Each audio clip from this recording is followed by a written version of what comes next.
ये अच्छा मौका बा धैर्य सर से बात करे के। आज कोनो भी तरह अपन बात उनके बता के ही रहब।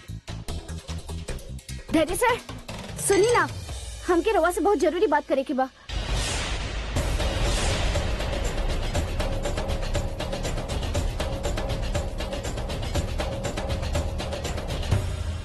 हटाओ अपन गंदा हाथ। तुम्हारी हिम्मत कैसे बदल के छुए क्या? कितना बार कहनी अपन ये गंदा हाथ हमके मत लगावल करा। कृपा करके हमारी बात सुन ली। ये ऐसे ना मानी, एकरा यही के भाषा में समझावे के पड़ी। तो के हमार कृपा चाहिए, अवश्य करब कृपा, परंतु पहले जाके एक कटोरी हरी मिर्च लेके आवा। जी अगर हमार कृपा चाहिए तो ऐसा करे के होगी। जी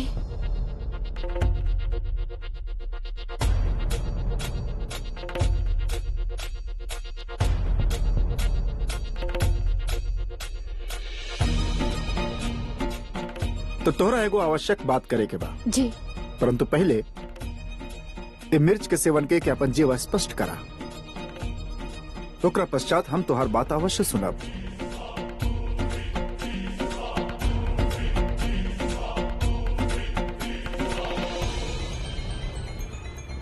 धैर्य सर, हम राव जिंदगी बचावे खातिर और ये सब गलत फहमी दूर करे खातिर एगो तो का 100 मिर्ची भी खा सकेनी।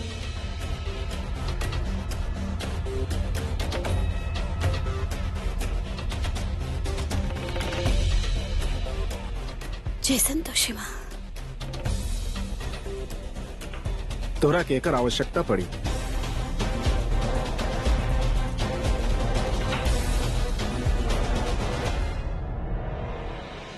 संतोषी के पाठ पढ़ावे के ये अच्छा अवसर बा। सोच का रहल बाड़ू, आरंभ कर।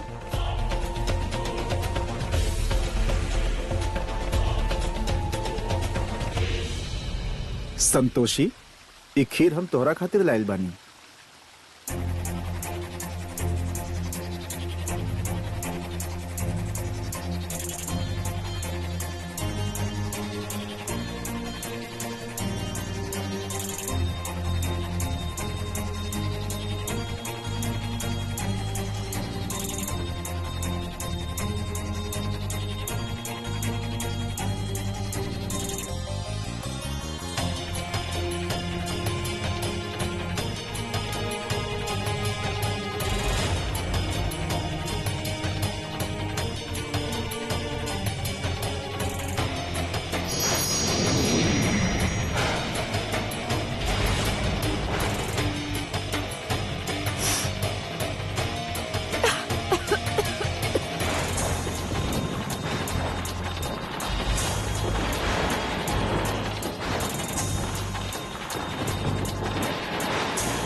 देवी संतोषी के भक्त के का अवस्था बा।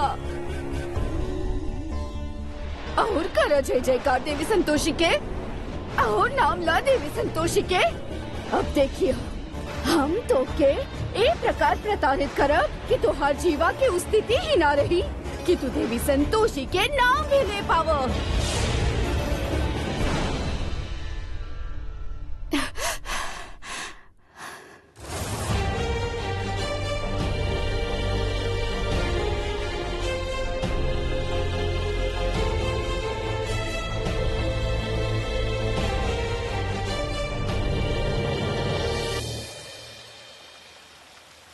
माता, कितना सुंदर लग रहल बाना ये दृश्य। गौ माता, केहू के आंतरिक जीवन में ए प्रकार दृष्टि रखल उचित नहीं है। हमके क्षमा करी माता, संतोषी के जीवन में पहला बार इतना सुखद क्षण देख के हम स्वयं के रोक ना पाईनी। रउआ अपन कृपा ऐसे ही बनवले राखी।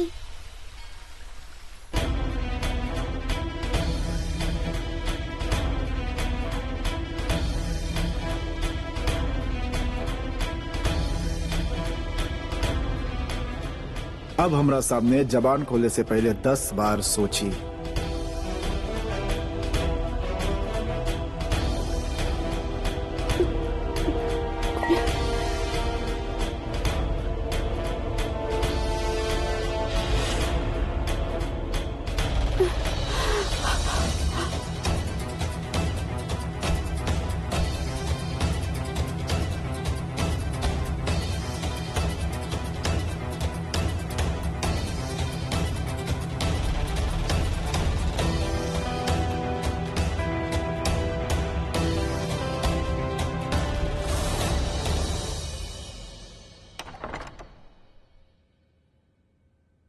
अरे ऐसन काबल कि तू ऐसे मुस्कुरा रहल बाड़ा। अंदर जाके देखी राउर प्यारी बहू का कर रहल बाड़ी।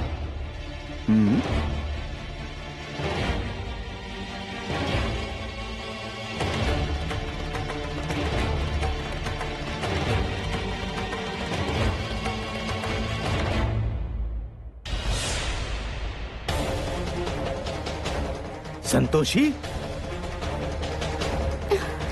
अरे संतोषी बेटा, एक का भेल बेटा। आओ आओ बेटा बेटा, संभाल के। हम पानी ले आवत पानी।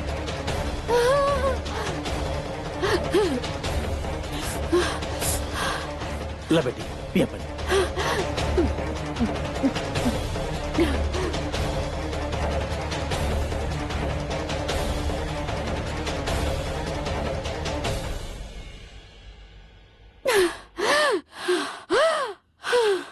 अरे बेटी, एक कैसे भाई? काका, हम मिर्ची खाएंगे।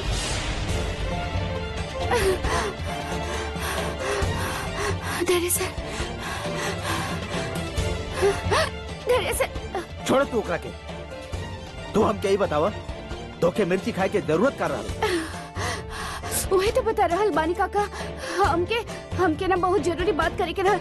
दरअसल से सवेरे से कोशिश करत रहली, हमार बातें ना सुनत रहले। फिर वो हमरा सामने एगो शर्त रख दिले कि यदि हम कटोरा भर के मिर्ची खा ले तो वो हमसे बात करिए। हम खा लेनी। कब तोहार दिमाग खराब हो गई बा? वो कौन ऐसा बात रहल जकरा खातिर तू मिर्ची खाए खातिर तैयार हो गेलू? कहो कुछ खास ना। बेटी, हम 2-4 दिन से देख रहल बानी कि तू अंदरे अंदर अपन कोनो उधेड़ गुण में लागल बाड़ू। बताओ आखिर बात का बात? कुछ भी ना। संतोषी, हम तुझसे कुछ पूछ रहल बानी। का हमके इतना भी हक नहीं है कि हम तुझसे कुछ पूछ सकी?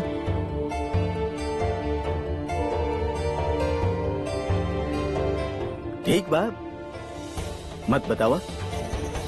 आखिर हम तुहार लागे नहीं का? हमारा रिश्ता तो बस एक नाम के रिश्ता बा ना। ना काका, आज कह देनी, आगे मत कहब। दादी की बात यदि कहूँ अपन लागल बा, वो रवे तो बानी। रवा के जाने के बाकी हम दरअसल से का बात करे वाला रहनी, तो हम रवा के बतावत बानी।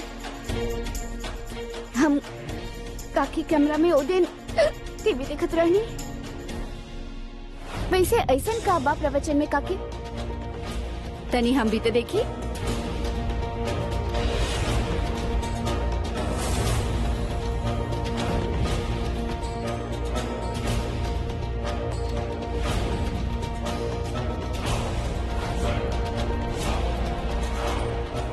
रवा हमसे इसे भाग का ही रहल बानी।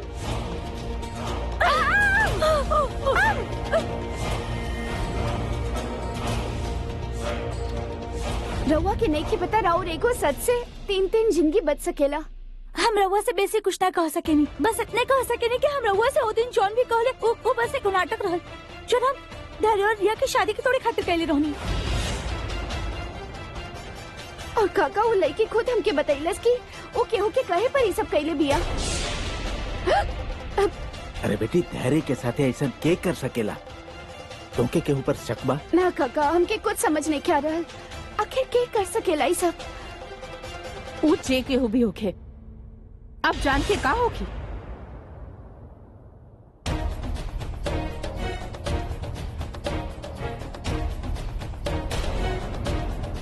ये बात तो केहू के बतबलू त ना? ना, अब तक तो केहू के भी ना। तब बताइबू भी ना।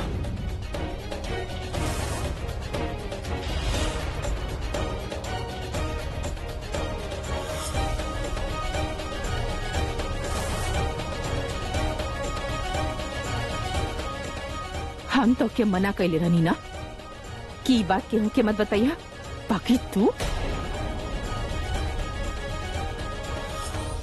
खैर ई बात तू पापा के बतवले बाड़ू, अब और केहू के मत बताइया। हम सब मामला संभाल लेब। और पापा रहुआ प्लीज ई बात केहू के मत कहब। हम नहीं की चाहत कि जौन तरह ए बात के लेके हम परेशान बानी, बाकी लोग भी हम कुछ करत बानी।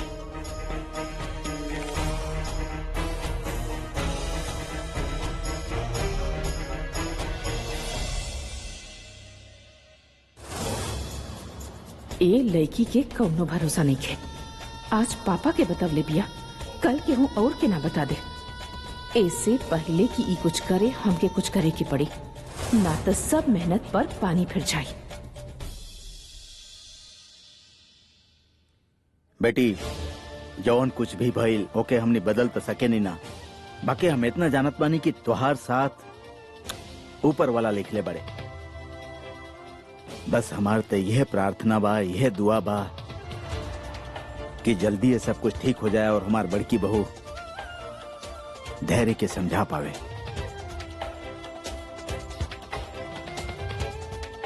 बाकी बेटा तुहार मर्जी।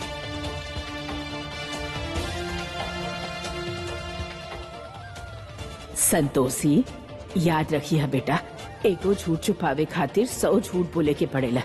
यही से इंसान के हमेशा सच के राह पर ही चले के चाहिए।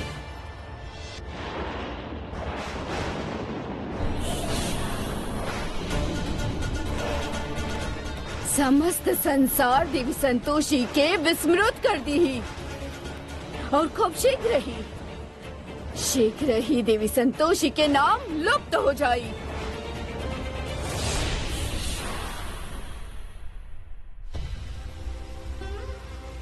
माता, आज से पहला इतना सुंदर गगन हम पहले कबो ना देखनी।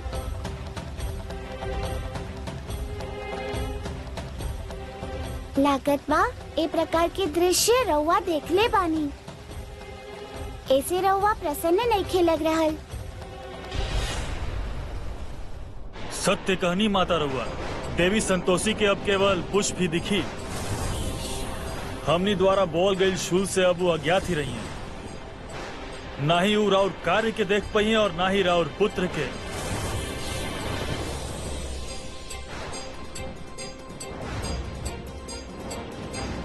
माता एगो समस्या बा।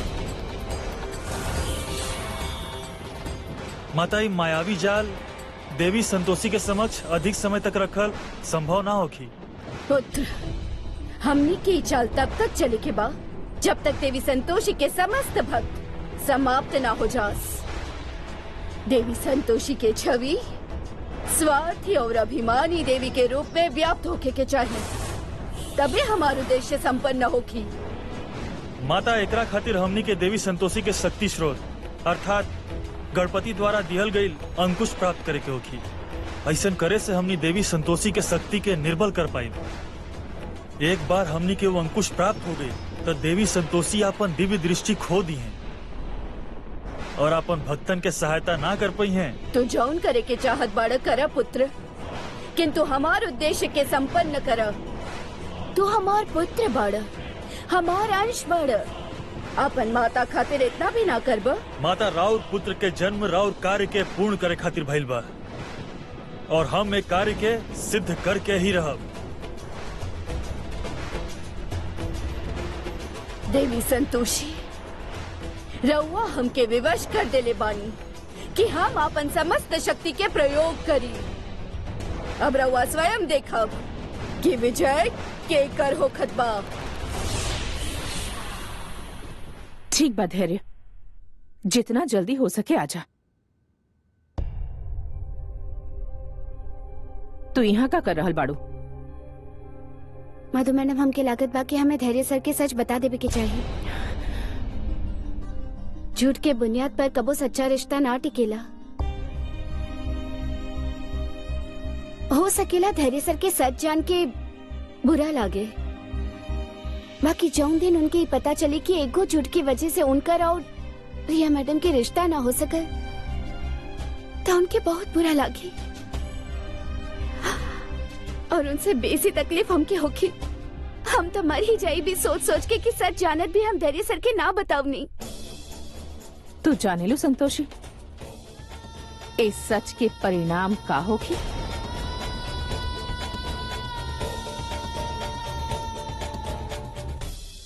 जाने नहीं, परिणाम चाहे जोन भी होके, बाकी के हो और के प्यार के खत्म करके हम अपन नया जिंदगी ना शुरू कर सके नहीं। संतोषी, हमके लागत बाकी तो के एक बार और सोच लेवे के चाहिए, काहे कि जौन सिंदूर के नाम पर तू एक घर में आइल बाड़ू, ओही सिंदूर के तू के और के नाम करे जा रहल बाड़ू। सोच ले, हम धैर्य सर के सच बताई। ठीक बा,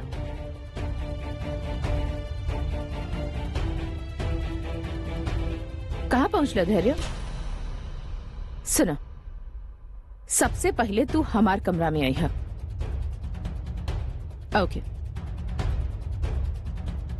ई सब हम तोहरा कहे पर कर रहल बानी। ऐसे तोहके हमसे एगो वादा करे के होगी कि तू आपन और धैर्य की शादी की सच्चाई रिया के पेरेंट्स के ना बताइबू, ना तो सच बोले कि कोनो फायदा ना होगी। बिल्कुल ऐसा नहीं होगी मैडम। काबिल भाभी,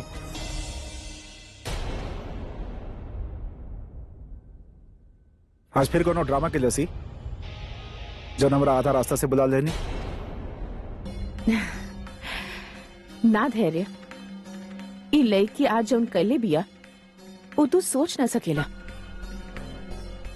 अरे तू का, हमने भी ना सोच सकत रहनी कि ई लड़की इतना बड़ काम कर सकेले।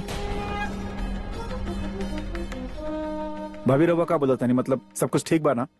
सब ठीक बा और आगे भी सब ठीक रही। धैर्य तोहार और रिया की शादी जौन लड़की तोड़ले रहल, ओकर पर्दाफाश हो गई बा। What? ओकर झूठ के पता चल गई बा और झूठ के पता संतोषी लगवले बिया।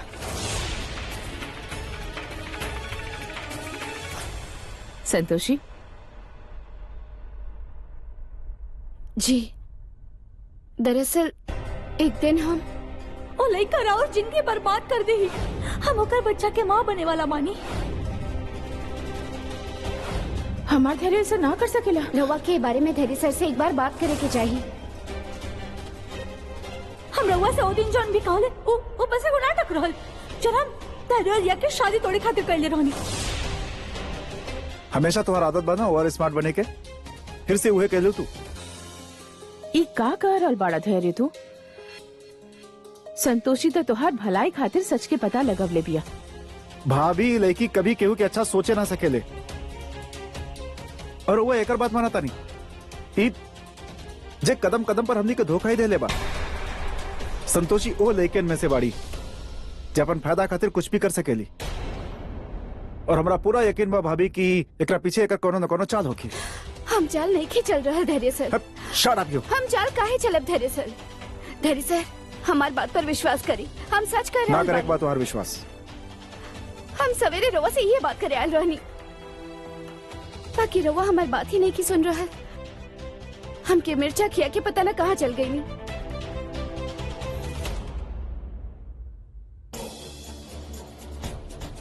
धैर्य, संतोषी सही कह रहल बिया और सच इहे बा। ओ लड़की पता ना ऐसन काहे कैलस, बाकी वो ऐसन काहे कैलस और केकरा कहला पर कैलस, ओसे जरूरी बात ई बा कि तू कुछ गलत नहीं खा कैले। और ई बात रिया के पता चले के चाहिए। बाकी इतना अच्छा काम खातिर तो के संतोषी के थैंक यू कहे के चाहिए।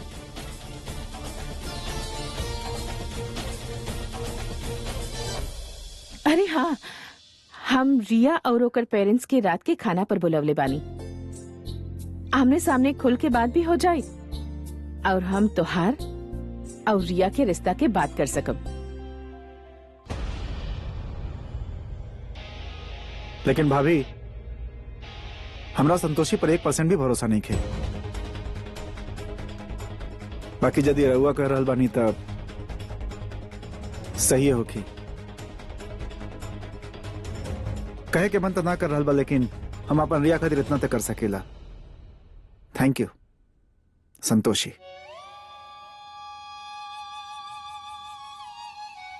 और भाभी, हम रउआ से कहल चाहता नहीं कि हम बहुत लकी बानी कि हमरा रउआ जैसन भाभी मिल ली। You are the best as always.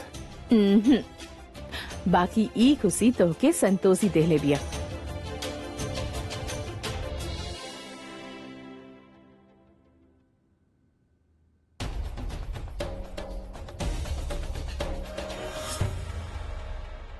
अगर भाभी जोन कर रहल बाड़ी उ सच बा, तो आज एगो एहसान हो गेल तोहार हमरा पर। हमार सबसे बड़ दुश्मन हमार सबसे कीमती चीज हमरा के लौटा देलस।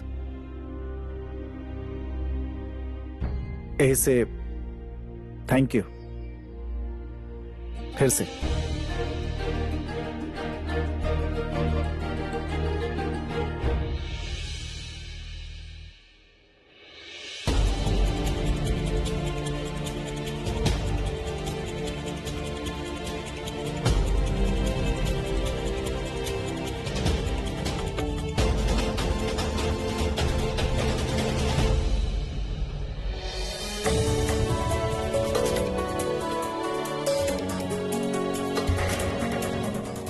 धन्यवाद माँ,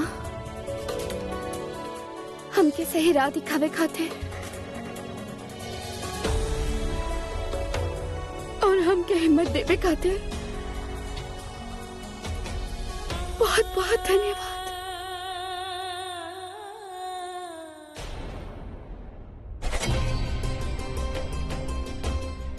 अरे बेटी, एगो सही काम केला के बाद तू ऐसन गलती काहे कर देलू? हम सोचनी कि तू धैर्य के सिर्फ सच बतावल चाहत बड़ू, बाकी तू तब बेटी अपन पति के केहू और के सौंपल ई कहाँ के धर्म बा? तुमके अंदाजा भी बा कि एकरा बाद तुहार का हशर होगी? एगो अकेली औरत के समाज में दर बदर ठोकर खाए के पड़ेला। समाज के कबो स्वीकार ना करेला। काका, हमके जोन सही लाकर हम कहीं नहीं। बेटी तू हमके एगो बात बतावा, धैर्य के छोड़ के तू के हुआ और के अपन पति के रूप में अपना पैबू?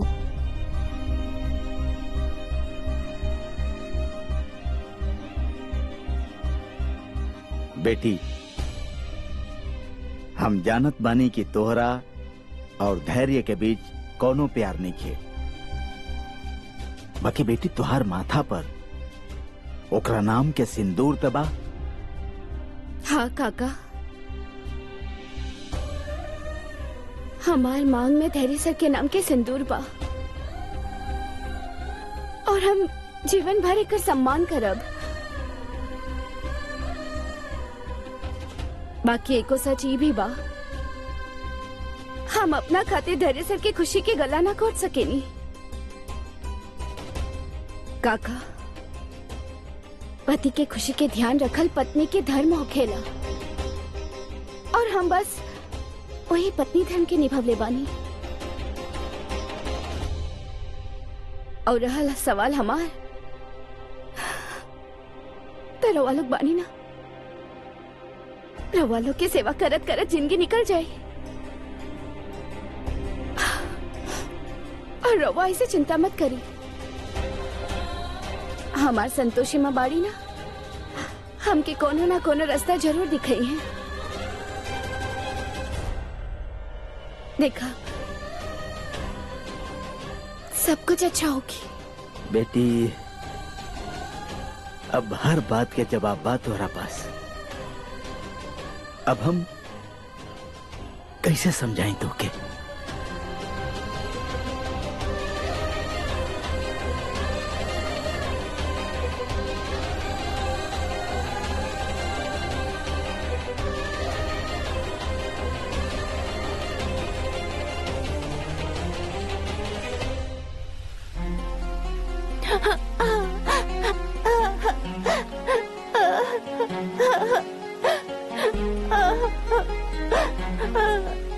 ई बछड़ा काहे रो रहल बा?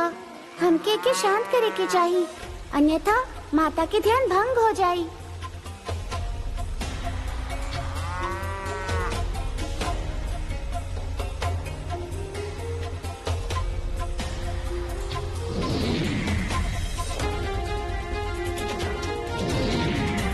देवलोक में ऐसे कोनो बछड़ा के विचरण करत पहले कबो ना देखनी। ए अवस्था में यहाँ कैसे आए? तू यहाँ कैसे आइला? गौ माता, हम और हमार माता भोजन खातिर विचरण करत रहनी, किंतु हमार माई भोजन के खोज में हमसे आगे निकल गईली और हम पीछे रह गईनी। कुछ समय पश्चात वो हमके दिखाई न देली, तब से हम अपन माता के खोज रहल बानी। हम इंद्रदेव के गौशाला से बानी, बाकी हमके वहाँ के मार्ग नहीं के पता। चिंता करे की आवश्यकता नहीं खे। हम अपन माता खातिर व्याकुल हो रहल बानी।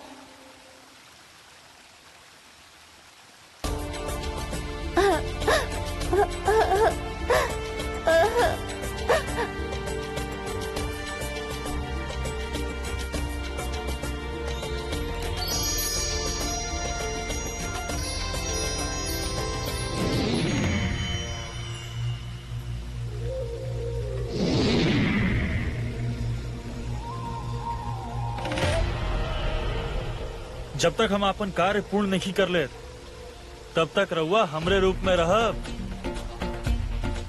वैसे जब रउआ अपन वास्तविक रूप में आईब ना, तब रउआ के कुछ स्मरण ना होखी कि यहाँ का भई रहल।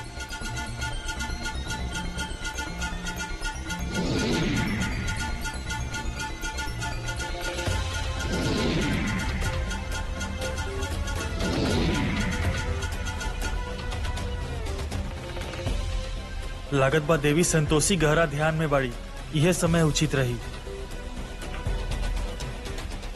बाकी वो गणपति के अंकुश कहीं नजर नहीं खे आ रहा।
अब ये अंकुश हमार माता के होखी।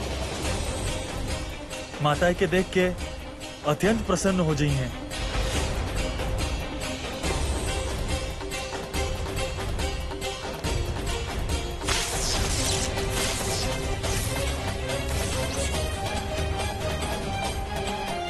अच्छा, तो इस सुरक्षा मंत्र से घिरल बा। एकर मतलब अब हमके एके मंत्र मुक्त करे के होखी।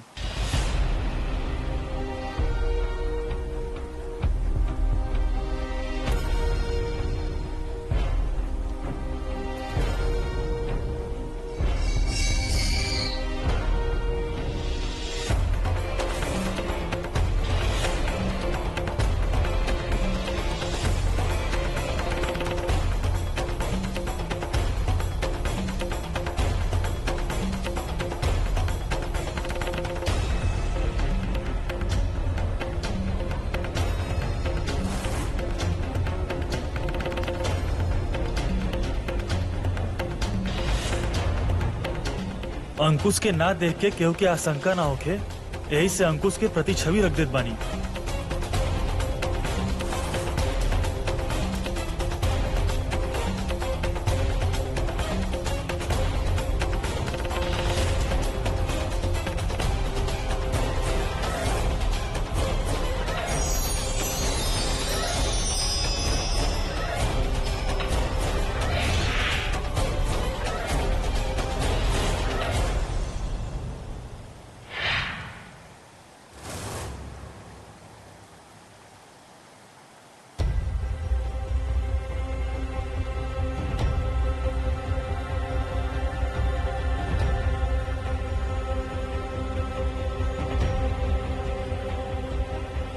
हम यहाँ का कर रहल बानी?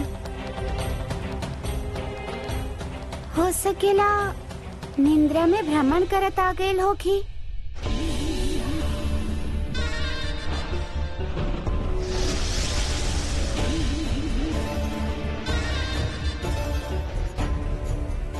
माता, हम अपन कार्य पूर्ण कईनी। हमके तोहरा पर गर्व बा पुत्र। आज तू अपन अपार शक्ति के सही प्रमाण देले बाड़। माता, अब ए अंकुश के द्वारा प्रत्येक कार्य संभव होखी।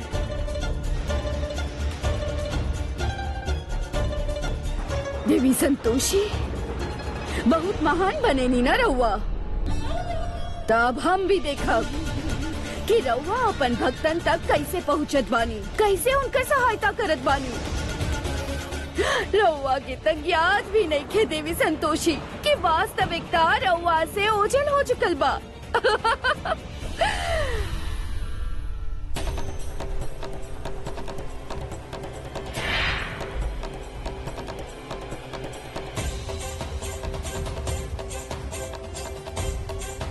गौ माता, रउआ कहाँ चल गई रहनी?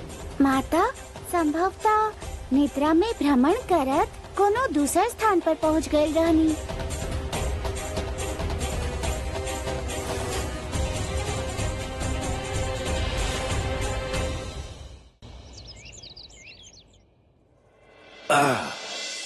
भैया, आज अचानक ही पार्टी के प्लान कैसे बन गए?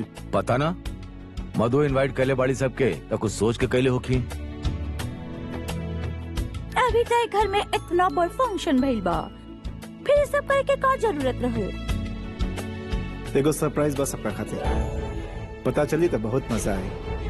अच्छा, भाभी के समझावल भी बहुत डिफिकल्ट बा।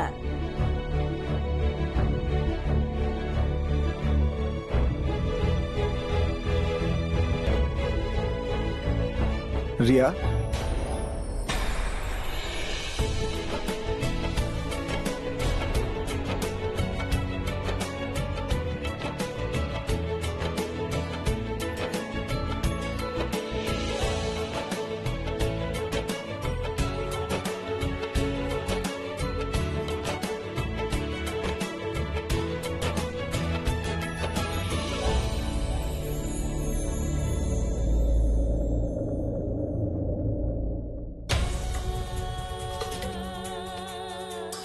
नमस्ते जी, नमस्ते नमस्ते।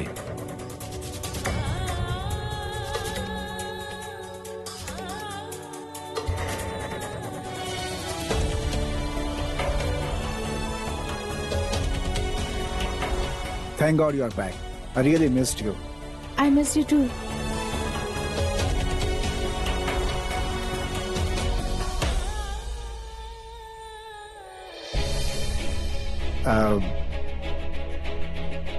रउआ लोग सोचत हो कब कि रिया यहाँ का कर रहल बाड़ी। नमस्ते।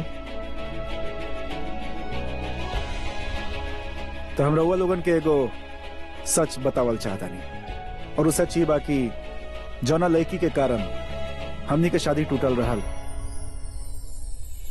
होकर झूठ बाहर आ चुकल बा।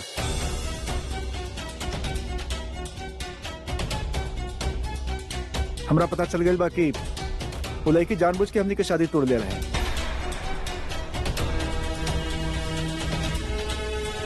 ओकरा पीछे ओकर कोनो मकसद रहे या कोनो स्वार्थ, और हमने दोनों अपना भी सारा मिसअंडरस्टैंडिंग के क्लियर कर ले बने। और यही से आज हम सबके सामने कहल चाहता नहीं कि Riya I love, Riya I love, Riya I love, Riya I love you. I really love, और हम तोरा से शादी कर जल्दी से जल्दी।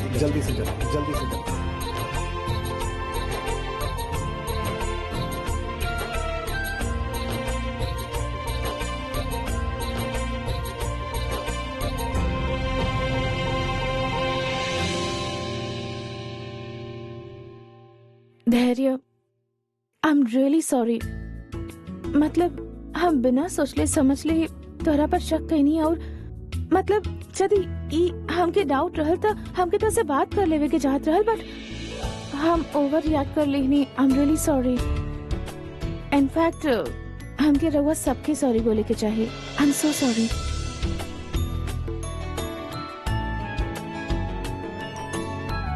कौनो बात ना रिया, हमनी जानत बानी तो हर गुस्सा में भी प्यार रहल। अब जब सब गलतफहमी दूर हो गई बा त काहे ना रिया और धैर्य की एंगेजमेंट आजे कर दिहल जाए।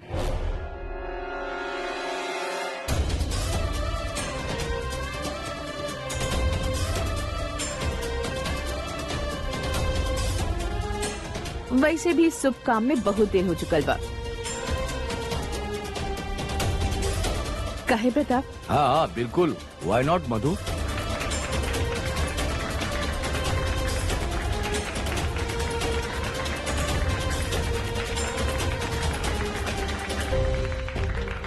हम अभी आवत बानी।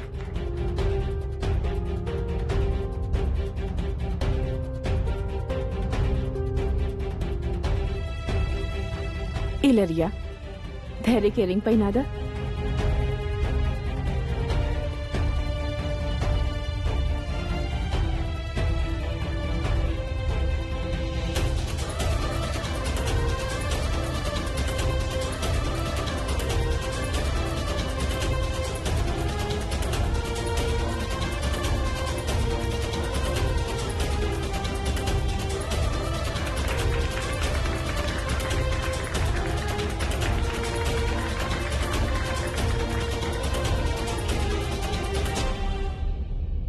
बेटी, हाँ, रसोई में प्याज काटत रहनी ना, ऐसे पानी निकल गई। हमार बच्ची यहाँ कितना दुनिया देख ले, बाकी आंसू और पानी में का फर्क हो खेला हम अच्छा तरह से समझे नहीं बेटी। इला धैर्य, तू भी।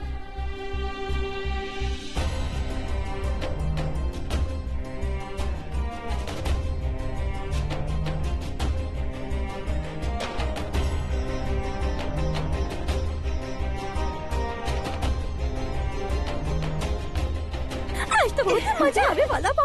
संतोषी के घर भी आ गई।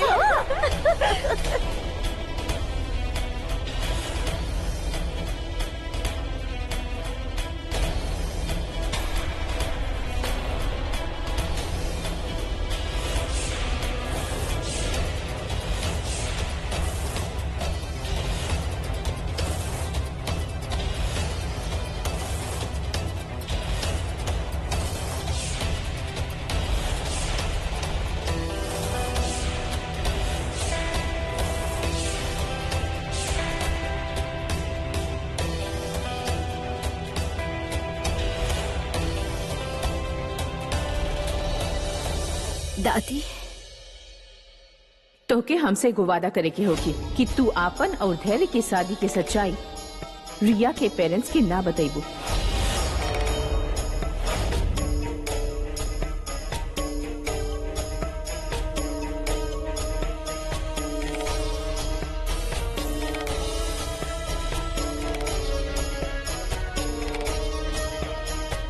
हेलो, हम पुष्पा बोल रहल बानी संतोषी के ससुराल से।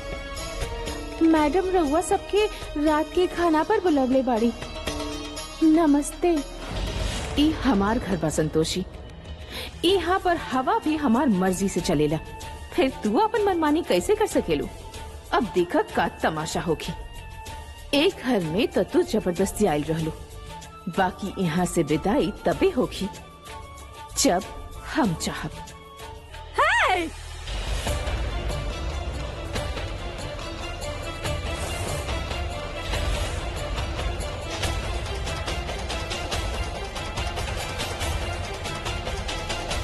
का हो रहल बा यहाँ पर? जमाई बाबू, रउआ का कर रहल बानी? What is she saying? अरे का करत बानी के का मतलब बा? हमने अपन बेटी के सगाई कर रहल बानी।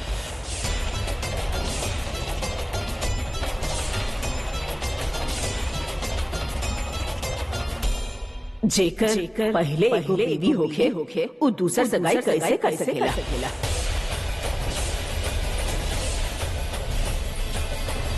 धैर्य का बोल रहल बाड़ी?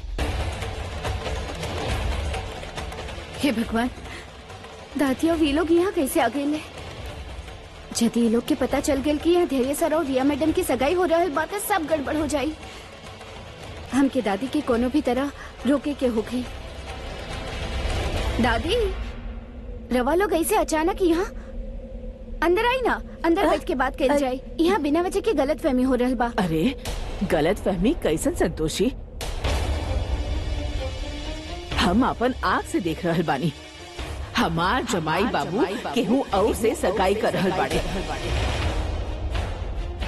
और तू कहत बाड़ू गलत फहमी बा। रवा लोग अंदर चली तो सही, हम सब बतावत बानी। आई। अरे कहाँ ले जा रहल बाड़ी बिटिया? दीदी, हमके तो लग रहल बा यहाँ बहुत बड़ गड़बड़ हो रहल बा। हाँ, कुछ गड़बड़ नहीं हो रहा है, रवा लोग अंदर चली, हम रुकिए। बतावत बानी। तू मत बोलिया। माता जी रोआ बताएं, का बोलत रहनी रोआ? का बताई भाई साहब, ई जमाई बाबू हमनी के संतोषिया के पति बाड़े।